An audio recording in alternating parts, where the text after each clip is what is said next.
வணக்கம் நேயர்களே. ஐயா வைகுண்டர் அவதார தின விழா ஒவ்வொரு ஆண்டும் மாசி மாதம் 20ஆம் தேதி வெகு விமரிசையாக கொண்டாடப்பட்டு வருகிறது. இதேபோல் தமிழகம் முழுவதும் உள்ள சிவன் கோவில்களில் மகா சிவராத்திரியை முன்னிட்டு சிறப்பு பூஜைகள் நடைபெற்றது. இது குறித்து இன்றைய நிகழ்வுகள் நிகழ்ச்சியில் காணலாம். ஐயா வைகுண்டரின் 187வது அவதார தினத்தை முன்னிட்டு கன்னியாகுமரி மாவட்டம் நாகர்கோவிலில் ஐயா வழி அன்புக்குடி மக்கள் கலந்து கொண்ட பிரம்மாண்ட பேரணி நடைபெற்றது. இந்த பேரணியில் குமரி, நெல்லை, தூத்துக்குடி, மதுரை உள்ளிட்ட தமிழகத்தின் பல்வேறு மாவட்டங்களைச் சேர்ந்தவர்கள் மற்றும் கேரளாவைச் சேர்ந்தவர்கள் என ஏராளமான பக்தர்கள் கலந்து கொண்டனர். இந்த பேரணியில் இடம்பெற்றிருந்த குழந்தைகளின் கோலாட்டம் வழி நெடுகிலும் கூடியிருந்த பார்வையாளர்களை வெகுவாக கவர்ந்தது.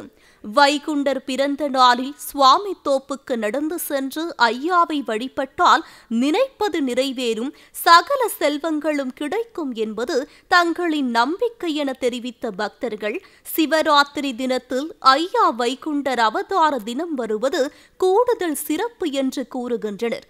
பேரணி நடைபெறும் பகுதிகளில் ஏராளமான போலீசார் குவிக்கப்பட்டு பாதுகாப்பு பணிகள் பலப்படுத்தப்பட்டிருந்தது.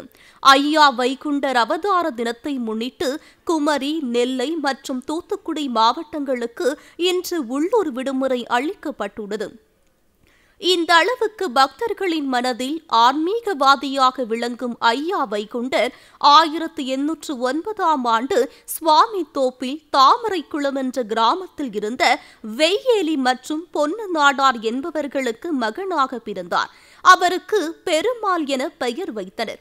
அப்போது சுவாமி பெயரை எப்படி தாழ்ந்த குலத்தவர் வைக்கலாம் என்று எதிர்ப்பு கிளம்பியது. ஆகவே குழந்தையின் பெயரை முத்துக்குட்டி என மாற்றி வைத்தனர் பெற்றோர். அவருக்கு 22 வயதான போது ஒரு இனம் புரியாத வியாதி தோன்றி அவதிப்பட மருத்துவர்களும் அது தீர்க்க முடியாத வியாதி என கூறி அவரை கைவிட்டு விட்டனர். ஆகவே அவருடைய தாயார் விஷ்ணுவை வேண்டிக் கொண்டார். அப்போது முத்துக்குட்டியின் தாயாரின் கனவில் தோன்றிய விஷ்ணு அவனை திருச்செந்தூருக்கு மாசி திருவிழாவின் போது அழைத்து வந்தால் வியாதி குணமாகும் என்றார். அவரது பெற்றோர்கள் தமது உறவினர்கள் சிலரை துணைக்கு அழைத்துக் கொண்டு முத்துக்குட்டியை ஒரு கட்டையில் சேலையை கட்டி படுக்க வைத்து ஒருவர் மாற்றி ஒரு குழுவாக தூக்கிக் கொண்டு செல்ல தொடங்கினர். அப்போது திருச்செந்தூரை நெருங்கிய போது ஒரு ஆற்றின் கரையோர மரத்தடியில் இளைப்பாறினர். அப்போது யாருமே எதிர்பார்க்காத விதத்தில் தூளியில் படுத்திருந்த முத்துக்குட்டி தூளியில் இருந்து வெளியே குதித்தார். திருச்செந்தூர் நோக்கி ஓடத் துவங்கினார். படுத்த படுக்கையில் கிடந்த குழந்தை திடீரென எழுந்து எப்படி ஓடுகிறது என அனைவரும் திகைத்து அவரை பிடிக்க அவர் பின்னால் ஓடினார்கள். ஆனால் முத்துக்குட்டியின் வேகத்திற்கு அவர்களால் ஈடு கொடுக்க முடியவில்லை. முதலில் முத்துக்குட்டி திருச்செந்தூரில் நுழைந்து அங்குள்ள வீதிகளில் நடக்கத் தொடங்கினார். அதன்பின் கடற்கரைக்கு சென்று கடலுக்குள் இறங்கி நடக்கத் தொடங்கினார். இதனை கண்ட உறவினர்கள் அலறியடித்து பின்னால் அவரை துரத்தி வந்தவர்கள் அவரை நெருங்கும் முன்னரே முத்துக்குட்டி கடலுக்குள் சென்று விட்டார். கடலில் முழுகிய அவர் 2 நாட்கள் கடந்தும் வரவில்லை. அழைத்து வந்தவர்கள் கடலுக்குள் தேடியும் அவர் எங்கும் கிடைக்கவில்லை. 2 நாட்களாகியும் வெளியே வராததால் முத்துக்குட்டி கடலில் முழுகி இறந்து விட்டதாக கருதி அனைவரும் திரும்பிச் சென்று விட்டனர். ஆனால் அவருடைய பெற்றோர் மட்டும் அங்கிருந்து செல்லவில்லை. முத்துக்குட்டியின் உடல் கிடைக்கும் என்ற நம்பிக்கையுடன் காத்திருந்தனர். 3ஆம் நாள் 1833ஆம் ஆண்டு மார்ச் மாதம் 20ஆம் தேதி முத்துக்குட்டி கடலுக்குள் இருந்து வெளியே நடந்து வந்தார். ஆனந்தமடைந்த அவரது தாயார் அவரை நோக்கி ஓடி அவரை கட்டி அணைக்க முயன்றபோது அவளை தடுத்து நிறுத்தினார் முத்துக்குட்டி. தான் பழைய முத்துக்குட்டி இல்லை எனவும் தான் விஷ்ணுவின் அவதாரமாக மாறி வந்துள்ளதாகவும் கூறினார்.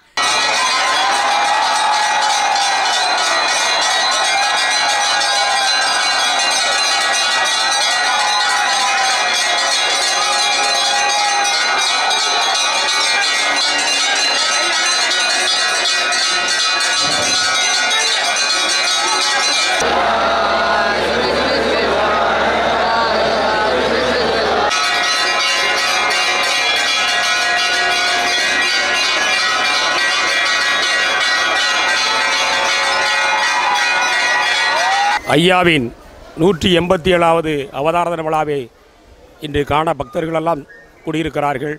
ஐயாவுடைய அவதாரப்பதி 1008 மாசியில் ஐயா தாளகடப்பாறை தற்காக்க வந்தவர் தயாபரன். சிவன் பிரம்மா விஷ்ணு மூர்த்தியும் ஒரே மூர்த்தியாக கலிநீச மன்னன் கொடுமைப்படுத்திய மக்களை எண்ணற்ற வரிகளை விதித்தான். என்னுடைய தாய்மார்கள் தோல் சீலை கூட போட மறுக்கப்பட்டது. மானங்காக்கு போராட்டம், இடுப்பிலே குடமெடுக்க மறுக்கப்பட்டது. குளவெட்ட சொல்லுவான், குளத்தில் கூலியும் கொடுக்க விட மாட்டான், குளத்தில் குளிக்கவும் விட மாட்டான், முக்கிய தெருக்களில் நடக்க விட மாட்டான், தெருக்கள் போட சொல்லுவான், சாலை போட சொல்லுவான். இப்படி எண்ணற்ற கொடுமைகளை நீசன் கலிநீச மன்னன் மக்களுக்கு விளைத்தார்கள். அதன் மூலமாக மக்களெல்லாம் இரத்த கண்ணீர் வடித்தார்கள், இறைவனை நினைத்து தியானித்தார்கள்.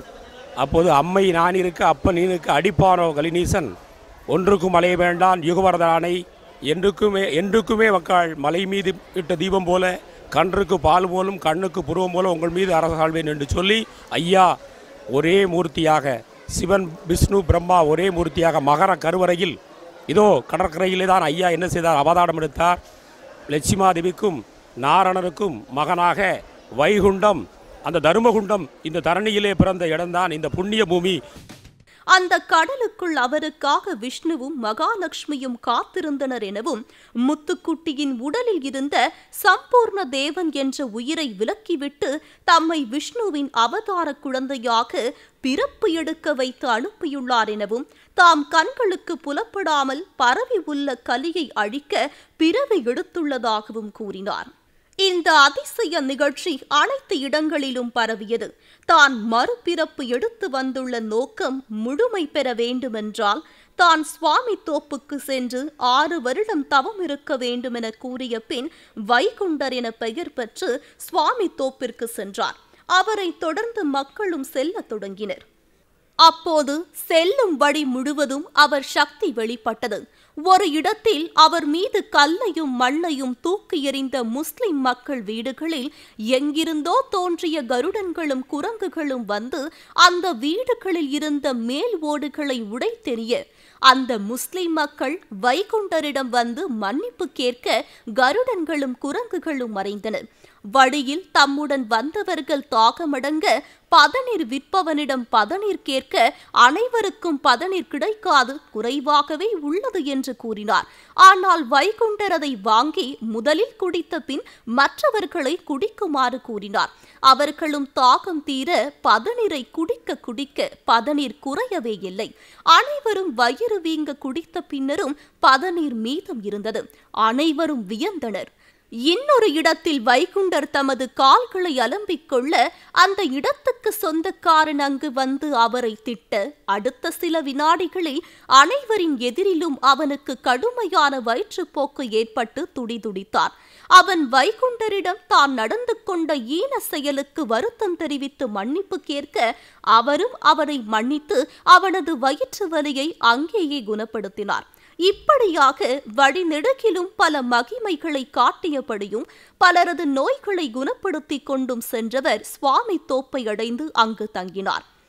பின்னர் தம்மை தேடி வந்தவர்களிடம் நாமம் இட்டுக் கொள்ளுமாறும் தலைப்பாகை கட்டிக்கொள்ளுமாறும் கூறினார்.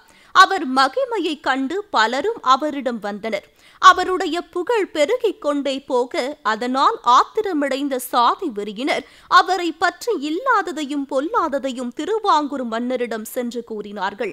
அப்போது மன்னரின் ஆணைப்படி ஐயாவை கைது செய்து அடித்துக் கொண்டே சென்று சிறையில் அடைத்தனர். அங்கு அவருக்கு பல சித்திரவதை செய்தும் வைகுண்டர் ஒன்றுமே ஆகாதது போலவே பொலிவாக பொறுமையுடன் இருந்தார். அவை எதுவுமே அவர் உடலையோ அல்லது உள்ளத்து உறுதியையோ குறைக்கவில்லை. அதை கண்டு பயந்து போன திவான் அவரை சில நிபந்தனைகளுடன் விடுதலை செய்தார். 1833ஆம் ஆண்டு கலியுகத்தை அழித்து தர்ம நெறியை நிலைநாட்ட மனித உருவில் தோன்றிய திருமாலின் பிறப்பு என்று போற்றப்பட்டார். 1839ஆம் ஆண்டு அங்கிருந்து மீண்டும் சுவாமி தோப்பிற்கு கிளம்பிச் சென்று ஒரு இடத்தில் தங்கியபடி தமது இயக்கத்தை தீவிரப்படுத்தினார். பல போதனைகளையும் நல்லொழுக்கத்தையும் பக்தி மார்க்கத்தையும் பரப்பி வந்தவர் 1851ஆம் ஆண்டு ஜூன் மாதம் 2ஆம் தேதியன்று மறைந்தார். இந்த நிகழ்வு வைகுண்டத்திற்கு திரும்பி சென்றதாக கருதப்படுகிறது. இன்றைக்கு கன்னியாகுமரி மாவட்டத்தில் சுவாமித்தோப்பு என்ற இடத்தில் அவரது ஆலயம் உள்ளது. நாகர்கோவில், கன்னியாகுமரி, தூத்துக்குடி மற்றும் திருநெல்வேலி போன்ற பல இடங்களிலும் இவரது பக்தர்கள் பரவலாக இருக்கின்றனர். கன்னியாகுமரி, திருச்செங்கோடு, திருவனந்தபுரம் போன்ற இடங்களில் ஐயா வைகுண்டர் ஆண்டு விழாவின் போது அரசு விடுமுறை நாளாக அறிவித்து அரசாங்கமே அவருக்கு பெருமை சேர்க்கின்றார்கள் என்பதில் இருந்து அவர் பெருமையை புரிந்து கொள்ளலாம். ஐயா வைகுண்டரின் அவதார தினத்தன்றே மகா சிவராத்திரியும் இணைந்து வருவதால் மேலும் சிறப்பு வாய்ந்ததாக அமைந்துள்ளது. மாசி மாதம் தேய்பிறை சதுர்தசி திதியில் அம்பிகை சிவபெருமானை வணங்கியதாலேயே இந்த நாளில் மகா சிவராத்திரி கொண்டாடப்படுகிறது. பிரளய காலத்தின் போது பிரம்மனும் அவரால் சிருஷ்டிக்கப்பட்ட அனைத்து ஜீவராசிகளும் அழிந்துவிட்ட நிலையில் இரவு பொழுதில் அம்பிகை உமாதேவி பரமேஸ்வரனை நினைத்து பூஜை செய்தார். 4 ஜாமங்களிலும் இரவு முழுவதும் ஆகம விதிப்படி அர்ச்சனை செய்தார். பூஜையின் முடிவில் அம்பிகை ஈஸ்வரனை வணங்கி, நான் தங்களை பூஜித்த இந்த இரவை தேவர்களும் மனிதர்களும் சிவராத்திரியாக கொண்டாட வேண்டும் என்றும், சிவராத்திரி அன்று சூரியன் மறைந்தது முதல் மறுநாள் காலை சூரியன் உதயமாகும் வரை தங்களை பூஜை செய்பவர்கள் யாராக இருந்தாலும் அவர்களுக்கு எல்லா விதமான பாக்கியங்களையும் தந்து முடிவில் மோட்சத்தையும் அளிக்க வேண்டும்.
இம்மாநிலத்தில் மனித பிறவியும் வேண்டுவதே இம்மாநிலத்தில் மனித பிறவியும் வேண்டுவதே இம்மாநிலத்தில்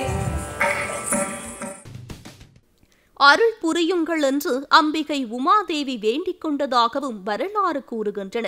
அதற்கு சிவபெருமானும் அப்படியே ஆகட்டும் என்று கூறி அருள் புரிந்தார்.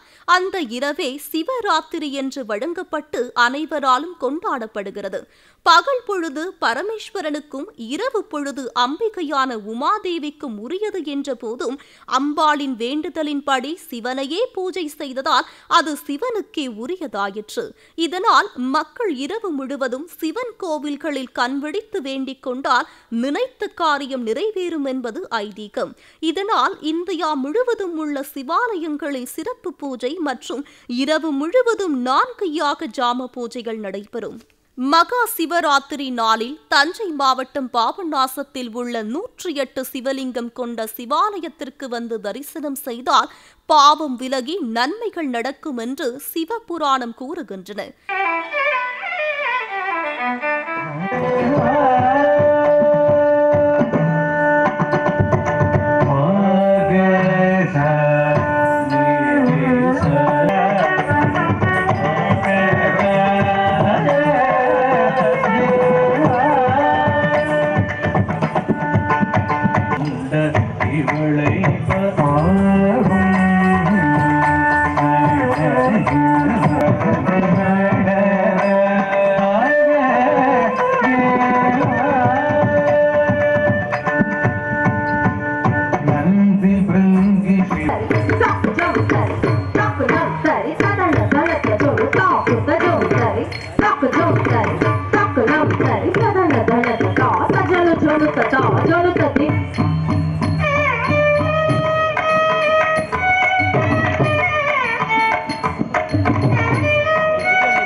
பாபநாசத்தில் அமைந்துள்ள 108 சிவாலயம் ராமலிங்க சுவாமி திருக்கோவிலில் கீழை ராமேஸ்வரம் என்று அழைக்கப்படுகிறது.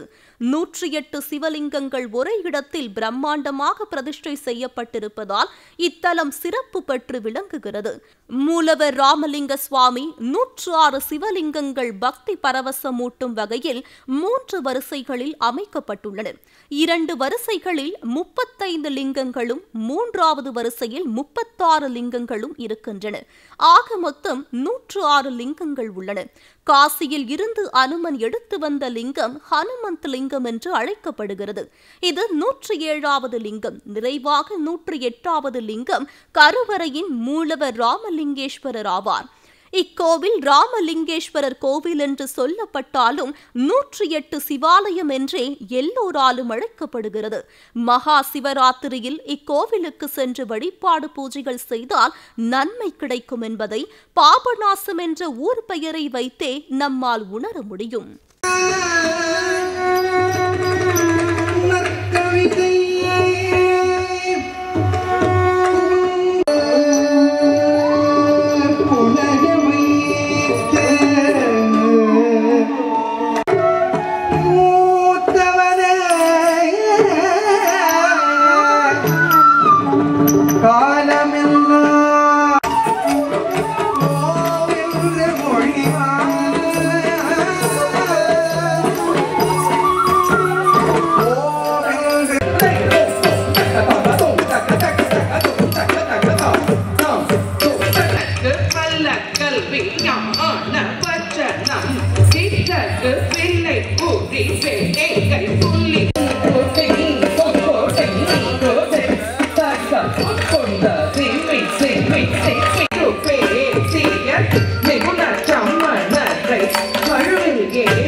நாளை மற்றுமொரு நிகழ்வுகள் நிகழ்ச்சியில் சந்திப்போம். நன்றி, வணக்கம்.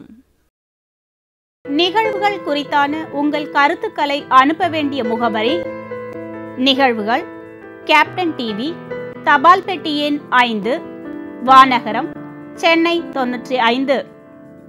மின்னஞ்சல் news@captainmedia.in